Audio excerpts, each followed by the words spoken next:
A foundational principle of the tactical approach is that when other people make a claim, especially if it's controversial, it is not our job to refute the claim, but it's rather their job first to defend it, okay? I call this reversing the burden of proof. The basic rule of the burden of proof, that is, who bears the responsibility to give evidence regarding a view, is that the person who makes the claim bears the burden. Okay, let me say that again. It's really important. The person who makes the claim, especially if it's controversial, bears the burden to give reasons why anybody should take the claim seriously. Now, the problem is, too often, when someone else makes a controversial claim, especially against Christianity or against a Christian ethical view or something like that, they've just thrown that out there, and the Christian has felt the responsibility to refute it. And whenever we do that, we give the other person a free ride.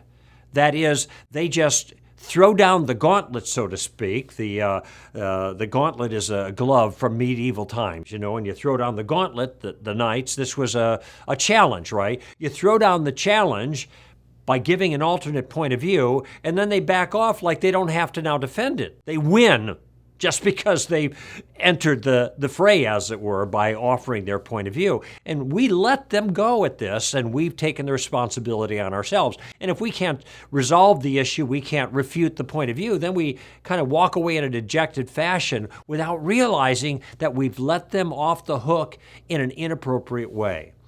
So when somebody else makes a particular claim, it is their job to defend it first. It is not our job to refute it. Now, let me give you an example of how this worked out for me. When I was on a very famous talk station here in Los Angeles, the CBS affiliate called KFI. Big, powerful shock jock station, and I got a chance to spend an hour on the air defending intelligent design over and against Darwinian evolution. And so there are a lot of different issues that came up as callers were calling in, but somebody began to invoke Big Bang cosmology against my view. Now, look, I understand this is controversial for Christians, but I'm not the least bit troubled by Big Bang cosmology because I understand how well it fits within our story. Think about it. If there was a Big Bang, then there had to be a Big Banger. A Big Bang needs a Big Banger. And so this becomes evidence for our view, not for theirs. You can't get something from nothing, basically, is what we're arguing. Now, this person didn't agree with me. He thought the Big Bang was on his side because he thought you could get something from nothing. And then he went on to explain how you could get something from nothing, how the Big Bang is on his side. And I have it written down here exactly what he said.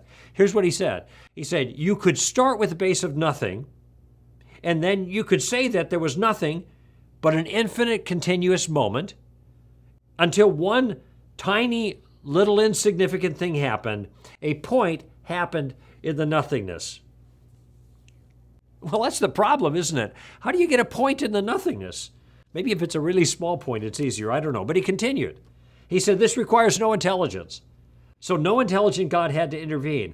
All we need is a tiny imperfection in the perfect nothingness that expanded and became increasingly complex, and soon you had galaxies and planets here. So apparently he thinks you start out with nothing, and nothing is like a calm pond, and then a speck of something comes from somewhere. He didn't say where, and that falls into the pond of nothing, and this annoys the pond, and it starts bucking and weaving and starts spitting out galaxies and planets. Now I have to answer this. What would you say if you were in this situation? I think you'd be stuck, but I wasn't because I had a tactical advantage. I noticed something that he said, and I pointed it out. I said, it's interesting how you started. You started by saying you could say that, and then you gave your story. You told your fantasy. You're right, I said. You can say anything you want. But giving us good reason to believe it, that's something else entirely. And that's your job to do. It's not my job to refute it. Now listen, here's the point. People make up stories all the time. They offer explanations, and the key phrase that introduces it lots of times is, I can explain that. And then they tell a story. Okay, fine. It's fine for people to attempt to explain something as an alternate explanation from our view, but an alternate explanation is not a refutation. It's just an alternate explanation. Now they've got to do the hard work of giving reasons why they think their alternate view is better than our view. And that's their job to do, not ours. These stories they tell can have rhetorical power, and they're meant to put our story to bed. That's why I sometimes call these bedtime stories. But they're stories nonetheless, and only stories unless they can give good reasons. And this is why the next step of your tactical approach is so important. You always ask, how did you come to that conclusion? What are your reasons for that point of view?